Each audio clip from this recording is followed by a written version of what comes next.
My name is Tahir Ghani. I am currently a senior fellow at Intel Corporation working on technology development.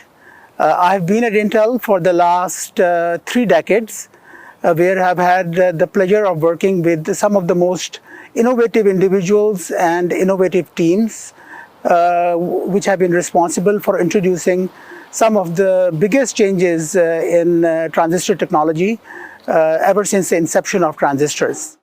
As many of us know, Gordon Moore, who co-founded Intel in 1968 along with Bob Noyce, was responsible for Moore's law, which is basically a projection that he made back in 1965.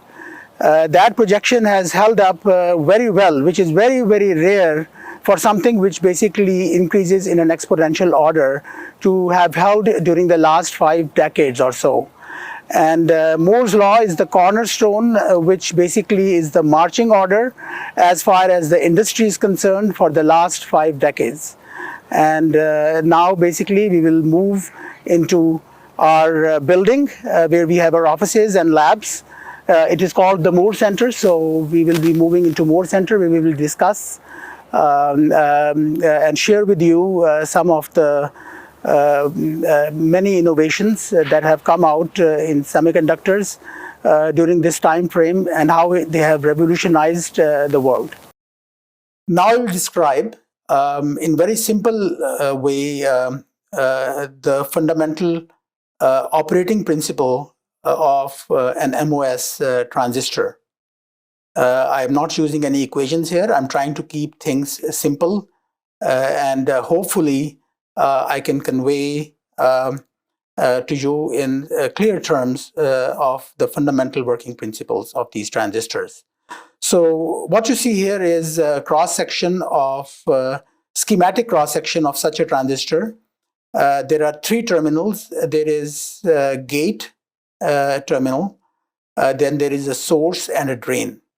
And as I indicated in the last slide, there is an insulating silicon dioxide layer between the gate and the substrate. Okay. So basically, the underlying substrate here is a P-type transistor. It consists of P wells, where basically the mobile charges in this region, which is the blue region, are mostly holes, and those are called majority carriers, and there are very, very few electrons. So when the gate is off, meaning the gate voltage is 0, the region between the source and drain is p-doped, and with hardly any electron or minority carriers, which are shown in red here. And so the source and drain basically cannot talk to each other and they are open. So there is no connection between the source and drain. This is called an off state. Then as you start putting in more voltage on the gate, start increasing the voltage on the gate, the positive voltage on the gate starts to attract the electrons, the very few electrons that they have. And these electrons start to pile up right near the silicon oxide interface. They can't cross the oxide interface because the oxide is an insulator. It doesn't allow the carriers to pass through. And as you put in more positive charge on the gate, there are more and more electrons that get basically accumulated in that interface. And then the region that is right near the interface, when you have enough electrons, meaning that the concentration of electrons in per centimeter cube is same as the concentration of the holes in the underlying region, we say that that is the point at which you have threshold, and it is the onset of threshold where the surface itself starts to become more n-type. And as you start to increase the voltage above that threshold voltage, you can see from the right-hand side, basically you start to attract more and more electrons. You put in more charge on the gate, which attracts more electrons. And you can see that there will be a continuous n-type channel, which is shown in red, which connects the source and the drain region. And this state is called strong inversion. So in the off state, at the bottom, it is just a schematic of a transistor. On the left-hand side, a schematic of what is called an NMOS device. The input to that is A, which is really the gate voltage. And when the gate voltage is 0, you can see that the source and drain, which is, the top and bottom, are not connected. When the gate is on high, which means that it has a high positive voltage on it, you can see that there'll be a channel formed, which is shown in the red region on the right-hand side. And you can see that on the bottom, that is when the transistor is on, that the source and drains are connected. On the PMOS side, it happens, the same thing happens, except for the transistor to be on, you need to have a 0 volts on the gate. And for the transistor to be off, you need it to be at higher voltage. So basically, it is the complement, it's the same principle, but the voltage required is the complement of the voltage required on the NMOS. And that will be critical as we go to the PMOS, CMOS technology. Now I would like to discuss the key concepts of performance and power dissipation in an integrated circuit. So let me talk about performance first. On the right-hand side, you see a schematic of a CMOS inverter with PMOS on top and NMOS in the bottom. At the bottom, the input voltage here is 1, and so when the input voltage is 1, NMOS will be on, and the PMOS is going to be off. And you can see here that in the switch open and switch closed representation, the PMOS switch is open while NMOS switch is closed. And then basically it goes on to a capacitor, which is an input capacitance of the next inverter. And this capacitance is C with a charge of QG. So now you can see that when you have a 1 here, what is going to happen is that the NMOS will be on and the PMOS will be off. So the capacitance, whatever charge you have on the capacitance, is going to be discharged through the NMOS device to the ground. The PMOS circuit is open, so nothing is going to happen there. At any one time, there's only one, basically either ground or the power supply is linked. So in this case, whatever charge you have on the Q is going to be discharged. All right. Similarly, when you have a 0 at the on the input, then the PMOS transistor is going to be on, so this circuit is closed, and the NMOS transistor is going to be off, so this circuit is open. So what is going to happen is that means that the power supply VDD is going to be connected directly to the capacitance, and so the capacitance will be charged to VDD voltage through PMOS resistor, and NMOS is going to play no part at that. And so when it is fully charged, the output will be 1. So that is how you get input 1, output 0, input 0, output 1. So let's look at the performance and how you would basically estimate the performance.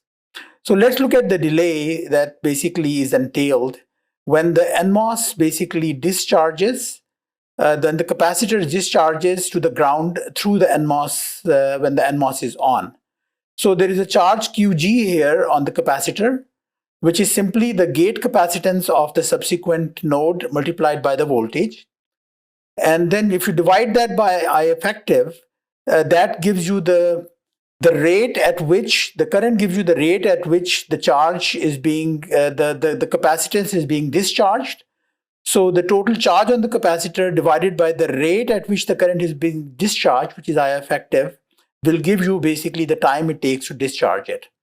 So the time delay is simply capacitance multiplied by voltage divided by I effective. Okay.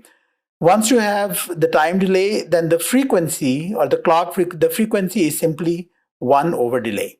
All right. So from this equation, we can see that the performance is increased by improving the drive current I effective and minimizing the capacitance. All right, for a given set voltage. Okay. Now I will talk about the power dissipated in the inverter circuit. So the energy that is dissipated during the state transition, let's just take an example of the second case where you have a 0 here at the input and you have 1 at the output, so the capacitance is fully charged. Okay, in that case, basically, when you basically have a 0, sorry, when you have a 1 here, then basically the NMOS is going to close. So the capacitance has an energy of half CV squared. That is the capacitance energy. And so that energy is going to be totally discharged, and eventually the capacitance will not have any charge. So the energy that is dissipated during the state transition is simply half CV squared. Okay. Now, energy per unit time is simply the simply the power. So the power that is basically dissipated will be a function of the frequency, and frequency is number of times it is switching per second. So each time when basically you have a switch, it goes from 0 to 1 and then it goes from 1 to 0. That is what the clock does. So there are two transitions there. So each transition going up and coming down would be twice of that. This is single transition, half CV squared. So you will get CV squared over 2 multiplied by 2, which is simply CV squared. Then you multiply that by the frequency, which is how many times it does per second. So the power that is dissipated is FCV squared. And then you multiply the entire thing by activity factor alpha, which is simply the percentage of the switching events where this part of the circuit switches. The circuit switching is very high in case of a clock, it's 100%, while many other circuits have switching percentage of 1 to 10%. So this alpha basically looks at the percentage of the time the circuit switches. The input is such that the circuit will switch. So the dynamic power is simply alpha times frequency times CV squared. This is power or this is also called switching power. The second power that is lost is the static power, which is basically the static or the standby current that is flowing in the transistors when they are off, multiplied by the voltage, I times V. And the total power is simply dynamic power plus the static power. There is also a third component of the power, which is basically the direct. There is some time when there is a direct current that flows between the PMOS and the NMOS, but let us neglect that for at this time, as that is very small. So if you look at it, as far as the switching energy per operation is concerned, you can see that it is independent of, the energy is independent of the drive current, does not depend upon the drive current. So energy per operation is reduced. How do you reduce it? By minimizing the voltage, which goes as V squared. So it's a strong function of that, and minimizing all the capacitances. Now you go to the next slide where I'm discussing dependence of the energy it takes to switch versus the performance, which is 1 over delay in something like a CPU. So here basically what I'm doing is I'm just modeling, it is an inverter based model for a combinational circuit logic energies for evaluating the energy and performance. So you have a D-type flip-flop here, you have a clock here, then you have basically a set of stages for an inverter, which typically it would be somewhere between 15 and 40 stages in a real microprocessor. And then you have the next clock. So between any two clocks, you have a set of stages, and that can be any combinational circuit. But in this case, we are just illustrating it by means of inverters. And this is called, they're typically between 3 and 8, which is basically the fan out, or the number of inverters that each of the stage is connected to. Okay. So the two concepts here are the fan out and also the logic depth. So at the bottom, I'm showing a more realistic circuit where basically I'm using a combinational circuit right here, which is between clock on the left side and clock on the right side. So the CPU clock frequency is limited by the logic delay in the combinational logic between adjacent clock registers. You need to make sure that whatever input it has here when it is clocked in propagates all the way through and gets to the next clock. And that basically time delay between one clock and the second clock for the signal to go through really represents the limit, really represents the minimum clock frequency that is needed for this circuit to be operational. Anything which is the maximum clock frequency, anything that is faster than that, if the clock frequency is faster than 1 over the delay time through the combinational circuit, then the signal would not have moved through up to the input of the second clock, and basically it is going to absorb the wrong value, logic value. All right. And so I have a graph here, which is the y-axis is showing the energy dissipated per operation, and the x-axis is showing the inverse of the throughput. So the performance is proportional to the throughput. So better performance really means that the throughput is large, which means that the 1 over throughput is small. Now, if you look at the blue curve, all that I'm doing here is I'm basically looking at the dependence of energy per operation and see how it varies with change in the voltage. So as you reduce your VCC, from last slide, we know that the energy goes as VCC squared. So the energy of the operation is going to drop as you reduce your VCC.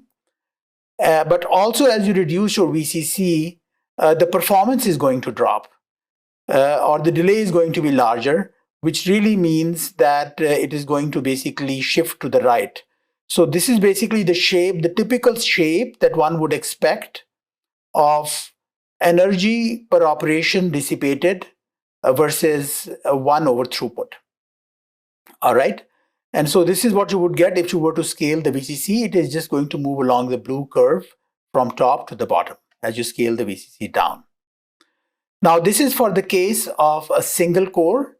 Instead of that, if you have two cores, the red line here shows the case when you have two cores working in parallel.